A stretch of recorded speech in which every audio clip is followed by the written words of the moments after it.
divine tree that is worshipped by many generations of people in my village grows on the tall mountain located on the village's west.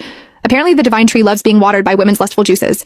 In order to garner the blessings and protection from the divine tree, the village will pick out a woman to serve it every month. Since young maidens are shy and reserved by nature, the juices they secrete aren't enough to satisfy the divine tree. In that case, the village will be plagued by misfortune and disasters.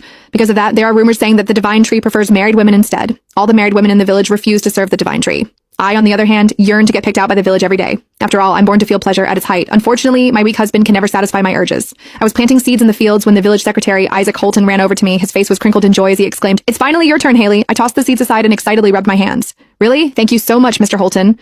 Isaac was pleased by my reaction. He gave me a once-over with his hazy eyes, not bothering to hide the lecherous glint in them. I wasn't bothered by his gaze, but the woman working in the next field shot a look of disdain at us before muttering, "She only married into the Emerson family some time ago, but she's already acting so promiscuously. Fred sure is unlucky to have a daughter-in-law like her." I rolled my eyes and retorted, "You're a shriveled-up old hag now, so it makes sense that you don't understand what a privilege it is to serve the divine tree. I'll definitely satisfy it. You agree with me, don't you, Mr. Holton?" Isaac nodded vigorously. Using the saplings around us as cover, he ran his greasy hand along my thigh. The woman's face turned a ruddy red when she realized that she couldn't win the argument against me. She lowered her head and continued working. I scoffed. Joy bubbled in my heart when I thought of all the rumors about the divine tree. Our village was located in the western region of a massive mountain. A forest stood behind the village. The trees were so tall that they disappeared into the clouds. A divine tree in the forest had protected our village for thousands of years. The villagers would send a woman into the forest every month as an offering to the tree. The divine tree had to be watered by a woman's private fluids. If the woman didn't produce enough fluids and didn't satisfy the tree, a disaster would befall the village. It would also cause the wheat fields to shrivel up, so we would have nothing during the harvest season. According to the rumors, the tree's branches were thick and strong. There were also powerful vines wrapped around the branches that would send a woman over the edge of pleasure.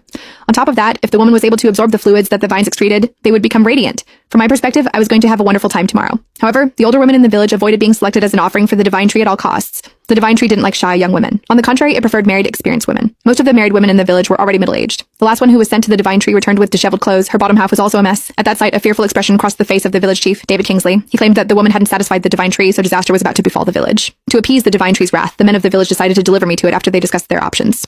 I'd always admired the divine tree. My husband, Jack Emerson, was totally useless in bed. He would finish within minutes, robbing me of my pleasure. It was why I was absolutely ecstatic at the prospect of being able to serve the divine tree. I was brought to the hall to be cleansed. I was stripped naked, so the men in power in the village could scrutinize me. They discussed among themselves if I would be able to satisfy the divine tree. I didn't feel a single hint of fear under their predatory gazes. On the contrary, I puffed my chest out proudly. I was very confident about my own body, after all. The men gave me a mat and placed a boiled egg on it. I sat down on the mat in front of them and began to twist my hips. The men's eyes reddened as they watched me.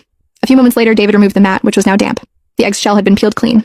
David popped the egg into his mouth and patted my shoulder with a satisfied expression. "Good job, Haley. The divine tree will definitely adore you." I smiled, feeling pleased. My body trembled as I exclaimed, "Don't worry, Mr. Kingsley. You can count on me." It didn't take long before news of me being the divine tree's next offering spread like wildfire throughout the village. The men shot strange looks at me when I left the hall. Meanwhile, the women huddled together and discussed among themselves. I heard that she managed to peel the egg. She did. She's such a slut. The men couldn't take their eyes off her when she was peeling it. Fred's so unlucky to have a daughter-in-law like her.